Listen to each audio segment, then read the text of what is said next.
Ya, bismillahirrahmanirrahim. Assalamualaikum warahmatullahi wabarakatuh. Waalaikumsalam warahmatullahi wabarakatuh. Masih semangat di jam terakhir ini? Ya, Semangat lah itu sekali. Semangat enggak? Semangat nih. Dwi yang semangat ini kayaknya nih.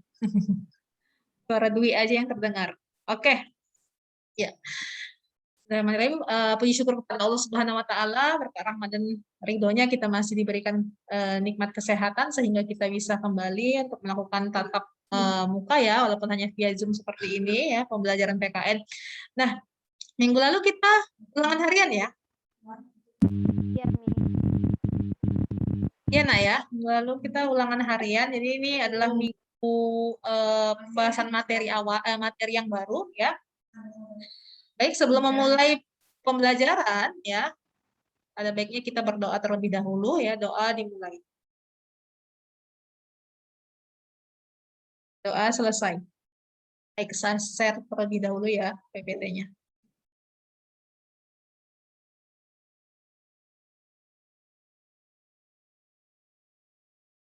Kelihatan? Kelihatan nih. Ya. Ini pertemuan kita yang keberapa? Kelima, Umi. Iya, benar, kelima. Ya.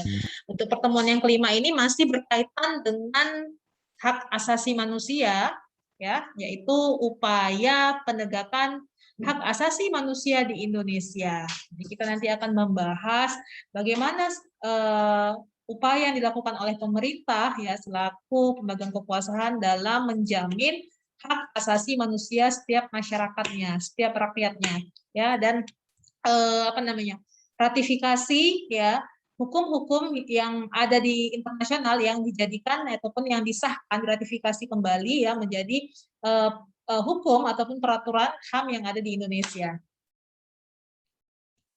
Nah, tujuan pembelajaran kita pada pagi hari ini yaitu bisa mengetahui hukum ataupun peraturan yang mengatur tentang upaya penegakan HAM di Indonesia, serta mengetahui jaminan perlindungan HAM yang ada di Indonesia itu seperti apa. Nah, sebelumnya, sebelum ke materi ini, ada yang masih ingat makna HAM itu apa? Karena itu kan pertemuan di awal ya, saya mau tes aja. Ada yang mau kasih pendapat? HAM itu apa ya? Hak asasi manusia. Ya, HAM itu hak asasi manusia. Maksud saya, definisi HAM itu apa? Silahkan. Jangan mau kalah loh sama adik-adiknya. Di kelas 10 mereka aktif-aktif, nak. Ayo, siapa yang mau kasih pendapat? Silahkan. Saya Mi. Oke, silahkan. Siapa ini? Siapa ini? Oh yang Delia Mi. Oke. HAM adalah Hal pokok yang dimiliki manusia sejak manusia itu dilahirkan dan tidak dapat diganggu gugat sebagai anugerah dari Tuhan Yang Maha Esa. Iya, benar sekali. Tepat sekali. Berarti masih ingat ya pengertian dari HAM itu. Ingat HAM itu adalah hak dasar ya yang diberikan oleh Tuhan Yang Maha Esa ya. Yang mana hak itu tidak dapat dirubah, tidak dapat diganggu gugat, tidak dapat dicabut dan tidak dapat dibagikan kepada orang lain. Ya, itu dia. Nah, sekarang karena HAM itu adalah sangat penting dalam sebuah negara, ya penjaminan itu sangat penting, maka ada tujuan dari penegakan HAM. Sebenarnya apa tujuan dari penegakan HAM itu? Jadi tujuan dari penegakan HAM itu adalah untuk bisa menghormati siapa? Menghormati orang lain tentunya ya. Tanpa jadi kebebasan kita itu tidak membatasi kebebasan orang lain juga. Ya, menghormati atau respect ya kan. Selanjutnya apa? Untuk melindungi apa? Melindungi hak kita dari dari hak orang lain juga ya. Agar terciptanya saling keteraturan dalam sebuah masyarakat ya. Protect ya.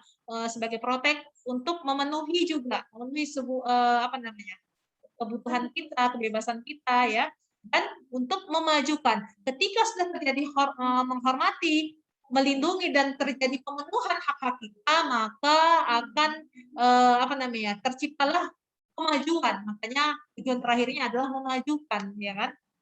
Memajukan hak-hak itu sendiri. Baik.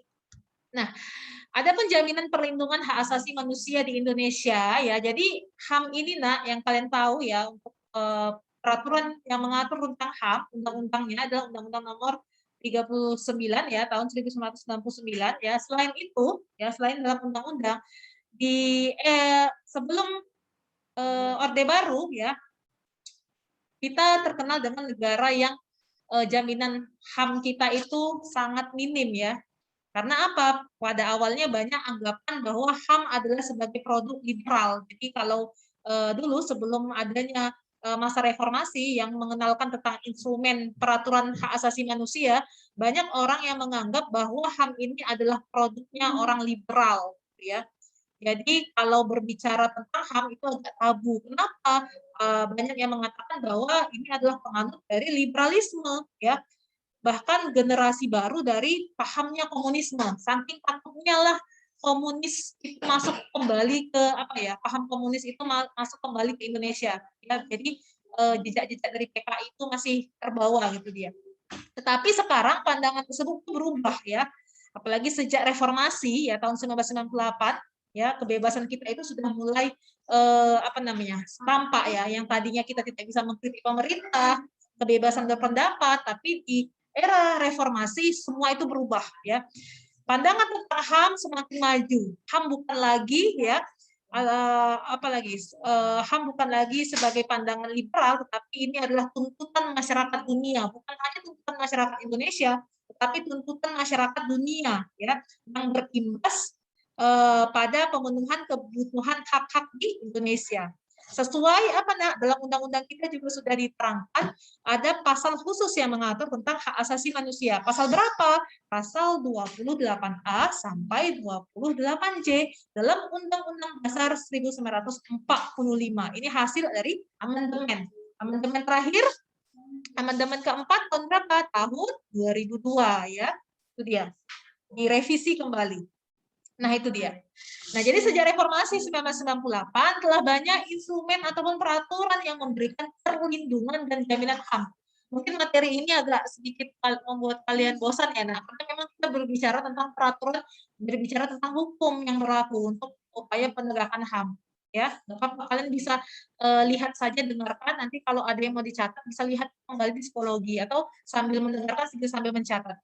Ya, oke. Jadi Indonesia telah meratifikasi berbagai instrumen HAM internasional. Jadi kalau ada kategori 7 instrumen HAM yang telah disahkan di Indonesia. Nah, apa saja itu dia? Ada Konvensi penghapusan segala bentuk diskriminasi ya terhadap perempuan, konvensi hak anak, konvensi menentang penyiksaan ya. Konvensi itu adalah sebuah kesepakatan. Jadi konvensi itu artinya kesepakatan. Jadi kesepakatan yang diambil dari ataupun yang dianut ya dari HAM internasional ya, yang diambil negara kita. Karena apa? Memang kebutuhan bagi negara kita. Lihat coba sekarang banyak kasus-kasus tentang penyiksaan kaum perempuan. ADRT misalnya, ada nggak? Ada. Iya, jadi kan memang kebutuhan dan banyak juga kasus-kasus ya kan, penganiayaan terhadap anak, pencabulan terhadap anak. Jadi ratifikasi instrumen HAM itu sangat dibutuhkan sesuai dengan kondisi ataupun permintaan dari memang zaman kita sekarang, seperti itu dia. Ya, jadi ada 7 ya, bahkan ada konvensi hak penyandang disabilitas. Tahu disabilitas? Tahu, Ma. Apa itu? Orang-orang yang gimana, Nak? Memiliki kekurangan pada fisik atau mental. Iya, benar sekali. Nah, kadangkala ya banyak orang yang melecehkan hak-hak orang yang kurang dalam fisiknya ya, mohon maaf, cacat seperti itu ya. Nah, tapi dengan adanya konvensi ya, instrumen yang sudah diratifikasi, yang sudah disahkan oleh Indonesia, ada pemenuhan hak bagi penyandang disabilitas. Contohnya kita bisa lihat sekarang, orang-orang disabilitas itu diberlakukan juga secara hukumnya boleh mengikuti seperti tes-tes kepegawaian, tes CPNS, itu ada khusus ya. Saya punya teman ya, teman dari suami ya, yang apa namanya PNS dan mohon maaf dia penyandang disabilitas, itu dia. Dan itu dibolehkan karena apa? Ada hak kita, ada HAM-nya ya. Jadi boleh gitu ya, bagi penyandang disabilitas. Jadi memang HAM ini sangat penting untuk ditegakkan. Karena jika tidak ada hak asasi manusia, maka apa namanya? Negara ini akan tentunya pasti banyak perselisihan di dalamnya ya, kalau tidak ada jaminan tentang hak asasi manusia itu sendiri. Dijamin sekalipun masih banyak sekali ya para kasus-kasus yang mengatasnamakan HAM ya yang terlibat di Indonesia ya, karena pengingkaran hak asasi manusia masih banyak, apalagi tidak ada jaminan hukumnya. Itu dia. Jadi sangat penting ya dalam sebuah kehidupan berbangsa dan bernegara. Baik. Nah, ada juga ketetapan MPR ya yang tentang hak asasi manusia ini ya, Nak. Nomor 17 ya, jadi menugaskan kepada lembaga-lembaga tinggi dan seluruh aparatur pemerintah untuk menghormati dan menegakkan ya serta menyebarluaskan pemahaman mengenai hak asasi manusia ya. Bahkan menugaskan kepada Presiden Republik Indonesia dan Dewan Perwakilan Rakyat Republik Indonesia untuk meratifikasi berbagai instrumen yang lainnya. Ya, jadi sangat penting. Oke, bahkan nilai-nilai Pancasila sendiri itu diambil ya, HAM itu diambil dari nilai Pancasila, ya, karena seperti yang kita pelajari sebelumnya. Nah, ini dia adanya ketetapan MPR tadi ya. Nanti bisa dibaca ulang lagi, Nak. Sangat panjang sebenarnya. Jadi hari ini pembahasan kita memang sangat bosan ya. Dibilang bosan bukan bosan karena berbicara tentang hukum. Ya, jadi memang harus banyak catatan. Nah, ini undang-undang yang sekarang ya, Undang-Undang Nomor 39 Tahun 1999 tentang hak asasi manusia ya. Jadi undang-undang ini memberikan pengaturan dan jaminan hak-hak asasi, kewajiban negara dalam perlindungannya, pemajuannya serta penegakannya. Ya. Dan undang-undang ini juga memberikan penguatan kelembagaan Komnas HAM karena memberikan pengaturan tentang mandat dan kewenangan yang lebih jelas dan dibentuk berdasarkan regulasi setingkat undang-undang. Itu dia. Nah, di amandemen kedua juga sudah diberlakukan ya sebenarnya, Nak, pemenuhan tentang hak-hak dasar kita ya. Jadi hak asasi manusia ini di amandemen kedua ya, di dalamnya ya merupakan hak-hak konstitusional warga negara karena adanya ketentuan hak-hak yang dinyatakan secara jelas. Ya, ini tadi berarti dari reformasi dari tahun reformasi 1998 sampai ke 2000 tentunya berapa tahun itu, Nak? 98 ke 2000? Berapa tahun? 98 ke 2000 berapa tahun? 2 tahun. 2 tahun, ya dari 2 tahun ternyata banyak ya kan, banyak ratifikasi ya kan yang sudah diubah ya untuk pemenuhan hak asasi manusia ini.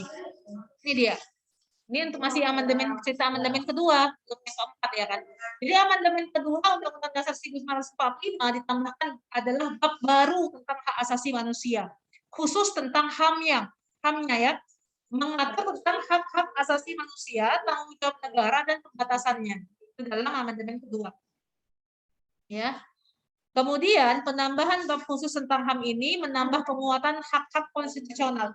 Tentu dengan adanya tambahan baru ya bab HAM dalam undang-undang kita menambah sinergi bagi masyarakat bahwasanya memang pemenuhan hak-hak ataupun jaminan dari hak asasi manusia ini memang harus ditegakkan dengan baik, dengan benar ya, dengan semestinya. Ya. Nah, ini ada beberapa ratifikasi instrumen HAM internasional yang kita ambil yang sudah disahkan ya, ratifikasi artinya pengesahan ya. Jadi sejumlah instrumen HAM yang telah diratifikasi ada 1 2 3 4 5 6 7 8 7 poin seperti yang saya katakan tadi. Jadi kalau dibahasakan Indonesia tadi ada konvensi penghapusan segala bentuk diskriminasi terhadap perempuan ya, konvensi hak anak, apalagi konvensi menentang penyiksaan, ya, konvensi hak-hak sipil dan konvensi penyandang disabilitas. Ya.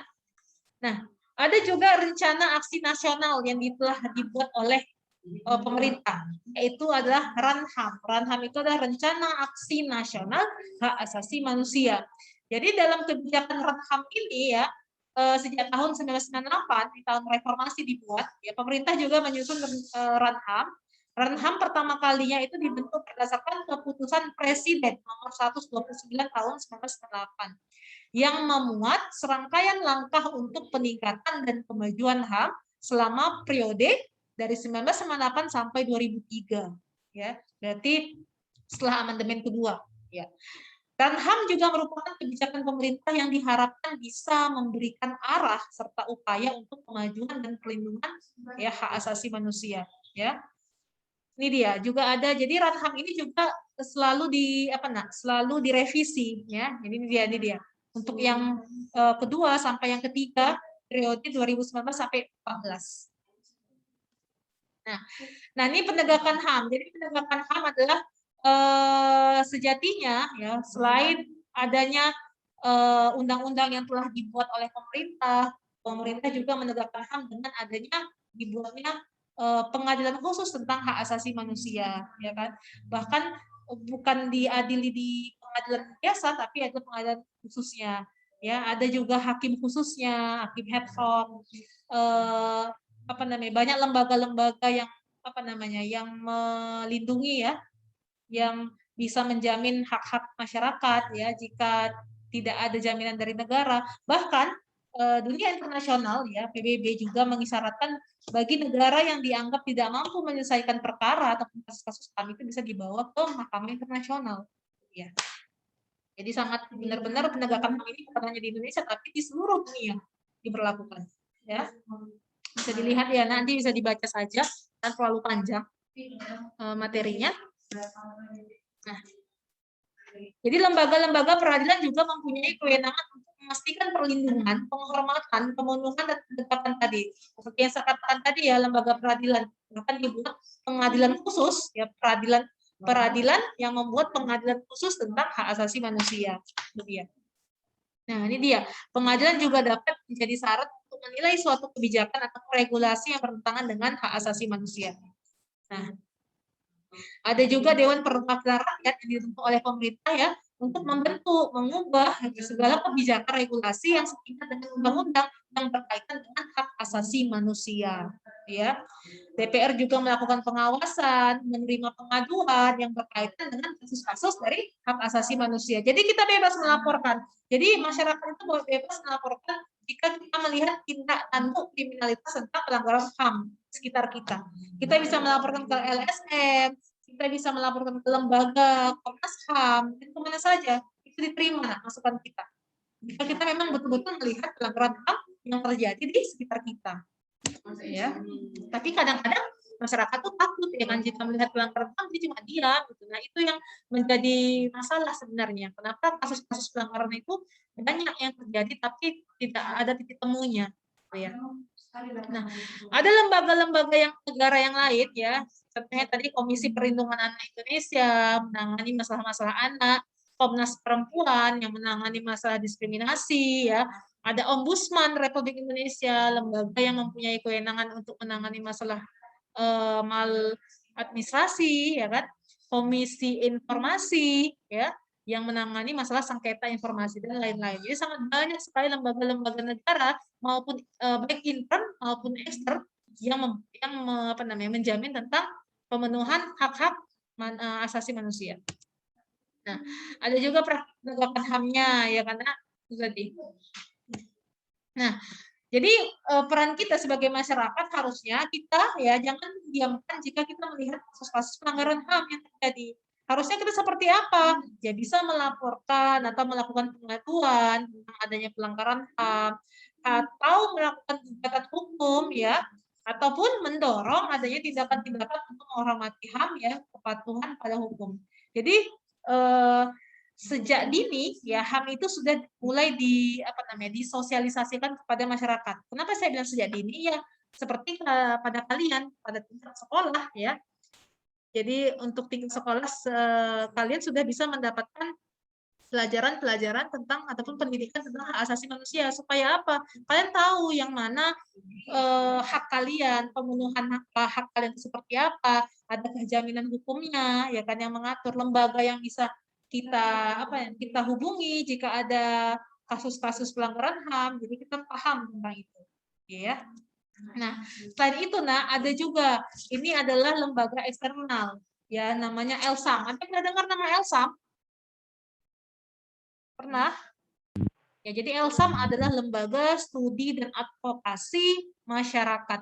Jadi ELSAM ini adalah sebuah lembaga eksternal yang dia bisa menerima pelaporan tentang kasus-kasus HAM. Ini bisa dilihat, ini salah satu contoh website pendokumentasian tentang ELSAM, pelanggaran HAM yang bisa didapat, ini bisa dilihat.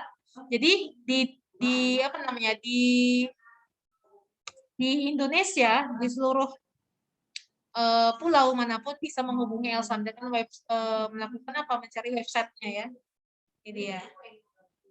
Nah, ataupun bisa menghubungi, ini dia, ada Twitternya, Facebooknya, ya, dan dokumentasinya. Bisa dilihat di HTV ini, bisa dilihat. Jadi kalian kita bisa mengadukan kasus-kasus pelanggaran HAM di lembaga ini juga boleh. Ya, ini memang jaminan eksternal, lembaga eksternal yang dibuat oleh masyarakat untuk apa? Agar tidak terjadi lagi kasus-kasus pelanggaran HAM yang ada di Indonesia. Walaupun kita lihat masih banyak, ya kan? Ya. Nah, jadi sebenarnya inti dari materi ini adalah pelaksanaan HAM ini, ya. Jadi memang harus ditegakkan. Jadi HAM dalam pelaksanaan politik luar negeri itu seperti apa? Nah, Indonesia juga melakukan hubungan aktif luar negeri, ya kan? Bebas aktif, ya, nama itunya, politik luar negerinya. Jadi Indonesia aktif dalam membangun kerjasama dan kemitraan di bidang hak asasi manusia dalam hubungan bilateral, ya, ataupun kerjasama multilateralnya. Jadi ada diplomasi dua arah yang saling memperkuat, ya. Apa saja itu? Jadi ikut serta dalam upaya pemajuan perlindungan HAM, ya. Ini untuk tingkat regional dan global di bidang HAM, serta memperkuat upaya nasional di bidang-bidang HAM melalui kerjasama internasional. Ya. Jadi dalam hubungan bilateral, Indonesia telah memiliki forum dialog, namanya dialog bilateral hak asasi manusia reguler dengan sejumlah negara. Dalam tingkatan regional, Indonesia turut membentuk badan khusus HAM dalam rangka kerjasama antara ASEAN dan OKI, ya. OKI, ya, Organisasi Kerjasama Islam. Sedang dalam tataran global, Indonesia aktif dalam pembahasan berbagai isu HAM, baik di dalam mekanisme HAM PBB maupun di luar mekanisme HAM PBB. Oke. Nah, sampai sini ada yang mau ditanyakan tentang jaminan pemenuhan HAM tadi, instrumen-instrumen HAM tadi? Ada yang mau ditanyakan, Nak? Saya, Mi. Silahkan, siapa ini? Dwi, ya? Iya, Dwi. Ada kami beberapa atau banyak pelanggaran HAM yang mengakibatkan gangguan mental pada korbannya, kayak pelecehan, pembulian, pengucilan, dan lain-lain. Jadi, Mi, selain lembaga-lembaga atau upaya-upaya untuk mengadili dan menghakimi pelanggaran HAM tersebut, ada nggak, Mi, lembaga atau badan yang dibentuk pemerintah khusus untuk membalikan jiwa atau memulihkan mental korban-korban pelanggaran? Iya, ada. Komnas itu tadi, Nak. Jadi jika misalnya korbannya itu wanita dewasa, kan ada Komnas, ya, perlindungan perempuan, ya kan. Nah, dalam Komnas HAM itu ada bidang-bidang khusus, ya, yang mana bidang itu adalah dimaksudkan untuk membantu para korban entah itu dia karena penyiksaan fisik ataupun pelecehan seksual, misalnya seperti itu, ya. Itu membantu untuk membangun kembali mental mereka, ya. Jika memang jika memang korbannya itu mau, ataupun keluarga korban itu mau, gitu, dia mau. Memang ada kalanya terkadang yang menjadi masalah, Nak. Banyak korban-korban dari pelecehan misalnya, ya, ataupun pemerkosaan, itu kan pelanggaran HAM juga, karena yang malu, jadi tidak bisa dibantu, artinya menutup diri. Karena malu, biasanya kan malu nak, karena apa namanya, karena korban pelecehan ya atau pemerkosaan biasanya malu sehingga tidak bisa dibantu. Padahal pemerintah sendiri memberikan jaminan. Komnas HAM itu tadi biasanya di dalam Komnas HAM itu tadi ada bidang-bidang khusus yang memang membantu. Nanti diberikan psikolog psikolog perempuan gitu, supaya untuk membangun kembali. Kalau untuk anak ada namanya Komnas Anak. Ya, itu dibangun kembali secara mentalnya ya. Yang paling penting itu pasti mentalnya ya, kerugian secara fisiknya itu dia. Selain ada aturan hukum ya, yang memang istilahnya memberikan efek bagi si apa ya, memberikan jerah bagi si pelaku, istilahnya memberikan kepuasan bagi si korban. Tapi pendampingan mental itu kan tentunya nggak mudah dibangun ya kan. Nah itu akan diberikan, kalau mau Komnas HAM itu biasanya memberikan pendampingan psikolog sendiri, didampingi terus dia. Itu dia. Oh, baik, Itu Mi. Dewi. Terima kasih penjelasannya, Mi. Iya, ada lagi? Saya, Mem. Silahkan, siapa? Aisyah Jogi, Mem. Oh ya, Aisyah. Silahkan Aisyah. Tadi Mem kan jelaskan tentang Elsam itu, Mem. Elsam Ya. kan apa Elsam itu organisasi terbuka bagi seluruh masyarakat dari berbagai umur kan, Mem, atau mungkin harus seperti setelah sekolah atau pada seperti pejabat-pejabat tinggi itu, Mem, atau ada syarat khusus untuk masuk ke organisasi itu, Mem? Oh, untuk masuk ke organisasinya, nak. Jadi Elsam ini sebenarnya lembaga yang mana membantu masyarakat untuk mendokumentasikan para pelanggaran ataupun kasus-kasus pelanggaran HAM yang terjadi di Indonesia. Jadi kita di situ bisa melaporkan.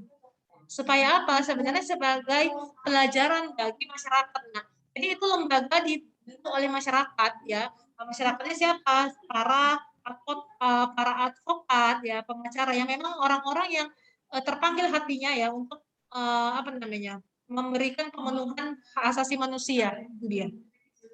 Berarti lembaga sekitar itu nah sebenarnya. Tapi apa ya, banyak juga yang tidak kita bahas di sini. Ini salah satunya Elsam itu. Jadi untuk masuk ke organisasinya ya, ini kan para perkumpulan advokasi di masyarakat. Artinya apa? Kenapa harus advokasi masyarakat yang tahu secara hukum, supaya dia mengerti jika ada pelaporan kasus, dia tahu ini masuk ke pasal mana, ya dia tahu kasusnya itu seperti apa, jaminan hukumnya itu harus bagaimana, itu dia. Dan dia berhubungan dengan lembaga internal seperti Komnas HAM yang ada di Indonesia gitu dia, membantu sebenarnya menyelidiki gitu dia. berarti kalau ada kejadian seperti pelecehan gitu, Mem, ataupun yang berhubungan dengan HAM masuk ke situ ya, Mem? Iya, boleh dilaporkan. Artinya mereka nanti akan punya rekam jejaknya, dokumentasinya, seperti itu dia. Tapi banyak terkadang orang-orang yang tadi malu, yang menganggap kalau sudah terjadi pelecehan, pemerkosaan itu dianggap sebagai aib. Akhirnya apa? Ditutup serapat-rapatnya sehingga orang nggak tahu masalahnya. Dan bagaimana orang bisa membantu ya kan, menyembuhkan luka secara fisik dan kerugian-kerugian yang lain gitu ya. Iya, Mem. Makasih, Mem. Oke, terima kasih. Sama-sama. Ada lagi, Nak? Kalau tidak ada lagi, kita tutup saja. Terima kasih untuk partisipasinya ya. Saya apresiasi bagi dua orang penanya tadi ya, Aisyah dan Dewi. Ya, mudah-mudahan apa yang saya sampaikan bisa bermanfaat untuk kita semua, Nak. Kalau kalian mau melihat lagi materi ini kan bisa dilihat di psikologi ya. Saya sudah share di psikologi, nanti di-upload di psikologi. Jangan lupa juga untuk mengerjakan tugas-tugas di psikologi, itu yang paling penting ya. Tugas-tugas psikologi jangan sampai tertinggal. Ya. Oke, terima kasih. Saya akhiri dengan Assalamualaikum warahmatullahi wabarakatuh. Waalaikumsalam warahmatullahi wabarakatuh. Terima kasih. Terima kasih, Umi.